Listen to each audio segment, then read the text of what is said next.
그 주택임대관리업은 그 최근 그러니까는 2010년도, 12년도서부터 2012년도죠. 2012년, 13년도서부터 이게 붐이 한국에서 들어왔었습니다. 근데 이제 이 업무가 주택임대관리 업무라는 게 한국에 없었냐 그러면 그렇지는 않았습니다. 근데 이제 한국은 누가 했냐? 옛날에 복덕방, 그러니까 중개업소에서 다 했습니다. 그래서 건물주가 내가 외국 나갔다 오면 잠시 그 부동산한테 맡겨가지고 뭐 좀 해달라 이런 이제 개인적으로 부탁을 해가지고 하는 이제 일을 했습니다. 근데 이제 그 주택임대관리업이 2012년도에 들어오면서 한국에도 이 이제 주택임대 관리업에 대해서 법령도 제시가 되고 여러 가지로 이제 정비가 됐어요. 근데 이제 제가 이제 제 개인적인 걸 말씀을 드리면은 저는 일본에서 공부를 좀 오래 했어요.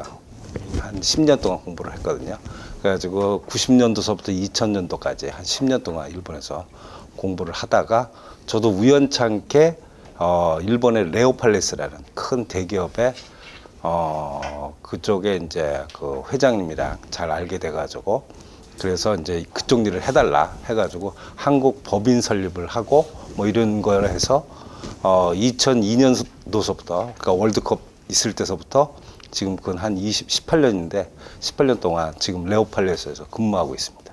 그래서 레오팔레스에서 일본의 주택임대 관리업을 하고 그 다음에 리조트 사업하고 그리고 2012년도에 저희가 이제 그 우리관리랑 레오팔레스랑 합작회사를 만들었어요. 그래서 우리레오 PMC라는 회사를 만들었는데 거기에서 한국의 우리 주택임대 관리업을 활성화를 하라라는 그 TF팀 쪽으로 해가지고 저도 이쪽에 와서 지금 업무를 하고 있습니다. 그래서 제가 이 우리레오 PMC에 오니까 건물이 없었어요. 관리하는 건물이 딱 한 동 있었어요. 안양에 있는 거. 그래서 그때서부터 지금 저희가 관리하고 있는 게 한 2,800개 정도 됩니다. 2,800개가 느릴 때까지 제가 또 업무를 계속 해왔기 때문에 처음 밑바닥에서 스타트를 했다고 보시면 됩니다. 그러니까 궁금하신 거는 전부 다 말씀하시면 다 말씀드릴 수가 있습니다. 그래서 제가 이제 일본에 딱 갔더니 일본에는 그 건물이 동경에 가시면 전부 다 똑같습니다. 건물이 똑같아요. 이게 박스 형태로 돼가지고 여기에 계단이 있고 이쪽에 계단이 있고 그리고 요게 전부 다 원룸입니다. 이게. 근데 일본의 이 이제 레오팔레스가 지금 저희가 직원이 한 7,000명 가까이 있는데 저희가 이 회사를 만들게 된 거는 이제 미야마 유스케라는 회장님이 이 레오팔레스를 만들었어요, 맨 처음에. 근데 그분은 어디 출신이냐고 그러면은 일본의 우리 이제 제주도랑 후쿠오카 사이에 이끼라는 조그만 대마도가 있는데 대마도랑 후쿠오카 사이에 조그만 섬 출신이에요. 이끼라는. 그래서 그분이 동경에 와서 대학을 졸업하고 1945년생인데 그때 이제 30살에 대학을 졸업하고 부동산 회사를 하나 만들었어요. 그러니까 우리나라 하면 그때 이제 고도 성장기였잖아요, 일본이. 그러면 그때서부터 이제 조그마한 이제 부동산을 했어요. 부동산을 하다가 이 조금 하니까 이제 집 장사를 하게 된 거예요. 집을 지어서 뭐 하니까 잘 팔려요. 그러니까 돈도 들어오고. 그러다 보니까 조금 이제 머리가 이제 그 시절에 좀 머리가 트이니까 안 되겠다. 이 사람들이 건물을 지어줬는데 관리도 맡겨. 그러면 관리는 서비스라는 측면으로 보고 건축 마진을 보기 위해서 무조건 이제 짓는 거예요. 그러면 이제 빈 땅에 가서 제안을 하는 거예요. 이 집을 지시면 임대 사업을 가지고 하시면 아주 좋습니다. 라는 이제 제안을 막 한 거예요. 그러면 이제 그때 주택이 없으니까는 공급 막 이제 너도 나도 이제 짓는다는 게 많이 생겼어요. 그래서 이 레오팔레스가 이 이제 제안을 할 때 어떤 제안을 하냐고 그러면은 30년 동안 우리가 월세를 다 주마. 라는 30년 동안 우리가 월세를 보장하는 그런 상품을 팔아요.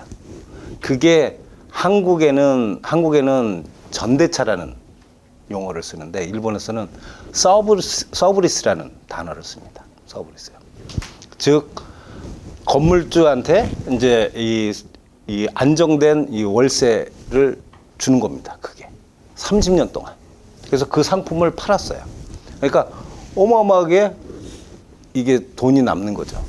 근데 보통 한국에서도 건축 마진이 보통 한 지금은 좀 약해져 가지고 한 10%못 본다고 하더라고요. 지금 그전에는 많이 봤는데 레오팔레스는 솔직하게 말씀드리면 어느 정도까지 나오냐 그러면 50%까지도 나와요.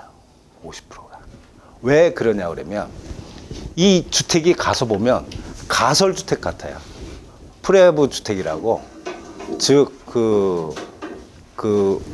이 판때기 자체가 전부 다 만들어져 있는 가서 조립식 주택입니다. 조립식 주택. 한국으로. 근데 우리나라는 이제 이 벽돌 구조가 많은데 그래서 건축비가 엄청 쌉니다. 그래서 저희는 맨 처음에는 건축 목적으로 해서 레오팔레스를 시작을 한 거예요.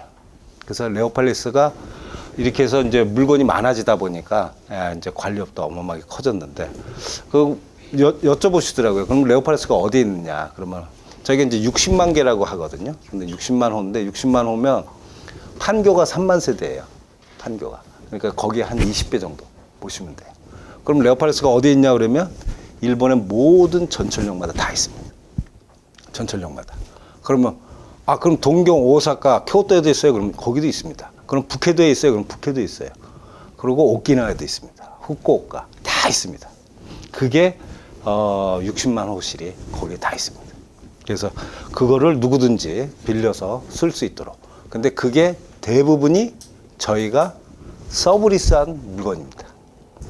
우리가 지었고, 레오팔레스가 지었고, 레오팔레스가 건물주한테 매달 일정 금액을 주고, 그 다음에 저희가 임차인 모집을 하는 그런 사업 구조입니다. 그래서 이 서브리스는 미국에서는 당연시 하고 있는 거고, 일본에서도 이제 이렇게 해서 서브리스를 해서 큰 사업이 있는데, 한국은 이런 서브리스를 하는 데가 지금 많이 없어요. 근데 한국에서도 이 사업이 뜨지 않을까, 이런 생각을 합니다. 그래서 레오팔레스는 이제 상품 구조가, 그러면 이제 지어가지고 파는데 이 임차인은 어떻게 하냐 하면은 이 모든 집이 똑같습니다. 면적이 19.87. 왜 그러면 19.87이냐? 하다 보니까 사람이 제일 크게 보이고, 그리고 이 원룸 사니까 제일 편하게 쓸 수 있는 공간이고, 건축을 짓다 보니까 제일 좋은 평수가 19.87이 나온 거예요. 그걸 하도 많이 짓다 보니까.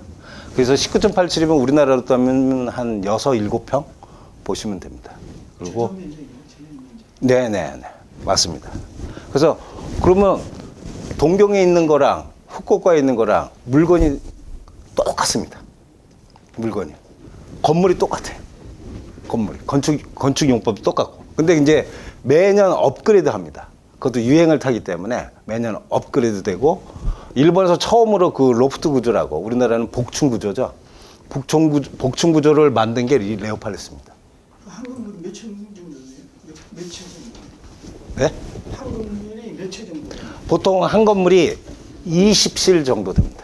방 20개짜리. 그러니까 원룸이 20개짜리 보시면 됩니다.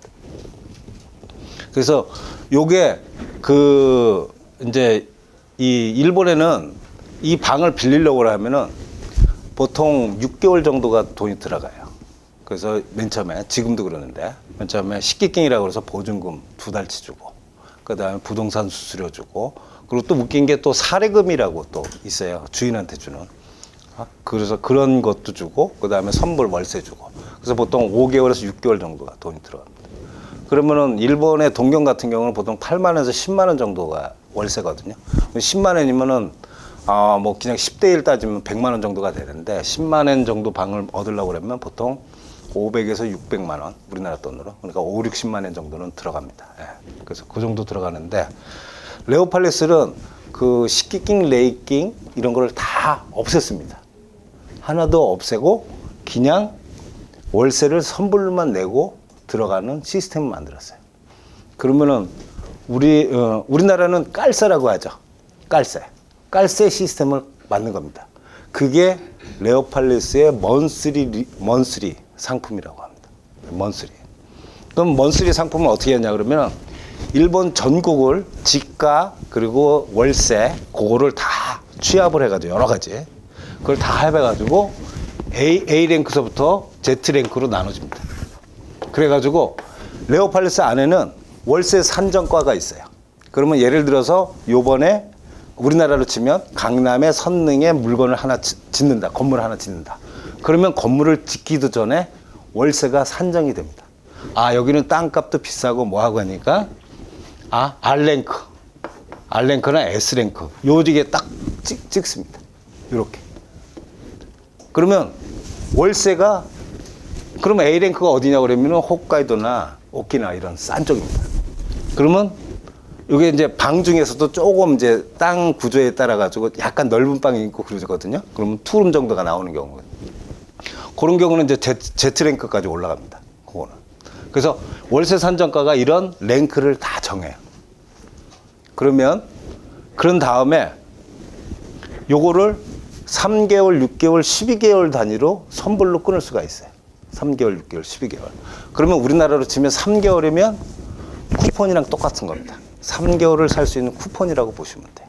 그러면 6개월짜리는 6장이고 1년이면 12장이라고 보시면 돼요.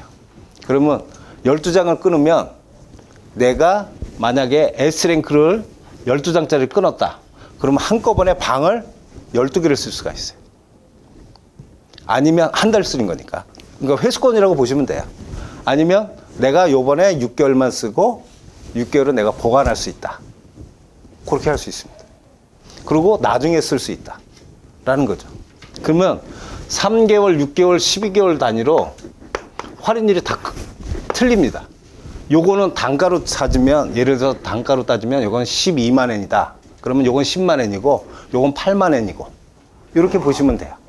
그러면 내가 3개월을 살고 싶어도 계산해 보니까 일본은 제로 금리니까 12장을 사놓는 게 되게 좋아요.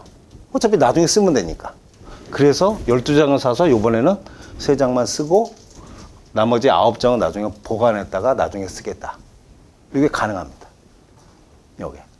그리고 더 웃기는 게 내가 1년 동안 만약에 우리나라에서도 똑같이 부산에 가가지고 내가 한 6개월 살기 위해서 6개월짜리 끊어가지고 가서 살았어요. 근데 3개월 살다가 보니까 회사에서 다시 서울로 오래요. 그러면 그 3개월을 서울에 있는 레오팔레스를 사용할 수 있는 겁니다. 이해 가시죠? 이게 지역에서 왔다 갔다 할 수 있다는 이런 겁니다. 그래서 이제 이런 이제 시스템을 하니까 너무 사용하기가 좋은 거예요. 개인들한테. 근데 이제 나중에도 이제 말씀드리겠는데 이 주택임대 사업을 하게 되면은 제일 중요한 게 임차력이에요. 임차력. 얼마나 임차인을 모을 수 있는가라는 힘이 가장 제일 중요하거든요. 그런데 이제 이 레오팔레스는 법인이 많아요. 법인이. 2만 개 이상의 법인이 레오팔레스를 사용합니다. 즉, 법인은 또 웃기는 게 1년을 딱 결산을 하게 되면 요번에 수익이 많아지잖아요. 그럼 수익이 많으면 세금을 많이 낼 수밖에 없어요. 그럼 세금을 많이 내서 요번에 없었던 뭐 컴퓨터 사고 뭐도 사고 해도 보너스를 줘도 돈이 많이 남아요. 요번에 흑자가. 그럴 때 레오팔레스 이 단위를 왕창 사놓는 겁니다. 경비 처리가 되니까. 그랬다가 나중에 회사가 어려울 때 어차피 종업원은 기숙사를 사용해야 되니까 그럴 때 사용하는 거죠. 일종의 저축 상품이랑 똑같습니다. 그 법인이 일단은 체인점 같은 거예요. 그래서만 어디요? 법인이요? 그 네오팔레스 네. 아까 200개라고 아, 2만 개 이상 그 법인이요? 법인. 예, 상장된 일본의 기업들이 레오팔레스에 이거를 구입해서 사용하는 겁니다. 법인 계약을 해가지고. 예, 법인 계약을 해서 법인이 만약에 예를 들어서 스미토모다. 그러면 스미토모에서 이거를 왕창 구입을 하는 거예요. 그 다음에 어차피 우리 스미토모의 직원이 사용하는 거니까 레오팔레스 거기 살아라. 그렇게 하면 되는 겁니다. 그래서 이 법인 고객이 가장 중요합니다. 그래서 이 주택임대 사업을 할 때도 우리는 원룸하면 개인을 보게 되는데 앞으로 시대는 이 법인이 키포인트예요. 법인. 이 법인 영업하는 부동산이 많이 없습니다. 또 그리고 법인은 그렇게 돈을 깎거나 뭐 하거나 안 그래요. 편의성을 중요시 하지. 부동산도 그냥 개인을 하게 되면 뭐 부동산 수수료 깎아달라, 뭐 몇 프로를 해달라, 뭐 엄청 그러는데 기업은 그런 얘기 안 해요. 단지 잘해달라. 친절하게 하고, 그리고 무슨 컴플레인 냈을 때 정확하게 해달라라는 그런 거기 때문에 이 법인 이게 이제 키포인트가 됩니다. 그래서 그렇게 해서 이제 법인을 이제 사용을 하고요. 최근에 부동산 거래량이 급감하면서 거래 자체가 많이 줄은 거는 사실이에요. 과연 은퇴 이후에 무엇을 할 것인가를 이제 고민을 했어요. 토지 분양회사에 근무를 했었는데 이제 학원 다니면서 부동산업 취업 준비를 하고 있습니다. 대한민국 주택임대관리 1등 브랜드 스마트하우스와 함께하세요. 첫째, 브랜드 네이밍을 통한 공신력 확보. TBCF와 온 오프라인 마케팅으로 높은 스마트하우스의 브랜드 인지도를 얻어갈 수 있습니다. 둘째, 브랜드 지역 권역 선점. 입점 위치 반경 200m 내에 유리한 위치를 선점할 수 있습니다. 셋째, 체계적인 교육. 창업 전 꼭 알아야 할 핵심 이론부터 임대인 고객 영업의 구체적인 이론과 실전, 현장 실무 지식과 노하우, 임대주택 개발 및 가치를 높이는 방법까지 교육해드립니다. 창업 예정자들을 위한 창업실무 사관학교도 매년 열립니다. 넷째, 임대인과의 수주 연결. 첫 스타트 건물 관리를 스마트하우스를 통해서 계약을 쓰게 되었는데요. 저희가 오피스텔은 관리가 간단하기 때문에 지금 2만 원씩 해서 지금 30호를 관리하기 때문에 월 60만 원 수익이 있고요. 본사에서는 이제 연락 왔고 수주한 거는 그 오산 걸동 쪽에 그 다가구 하나 수주해서 지금 관리하고 있습니다. 다섯째, 주택임대관리 솔루션 제공. 스마트하우스만에 특화된 모바일 앱으로 공실, 연체, 시설관리 등 임대관리가 더욱 편리해집니다. 여섯째, 협력업체 제공. 이사, 청소, 인테리어 등 본사 협력업체로 원스톱 부동산 서비스 실현이 가능합니다.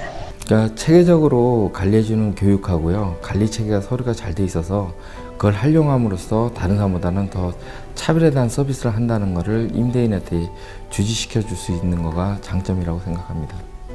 지금 뭐 거래 절벽 시대라고 얘기를 하고 있거든요. 근데 건물 관리업을 하다 보니까 매달 고정 수입이 들어와서 사무실 운영에 상당히 도움이 되고 있습니다. 스마트하우스 세미나 참석 문의는 1566-5423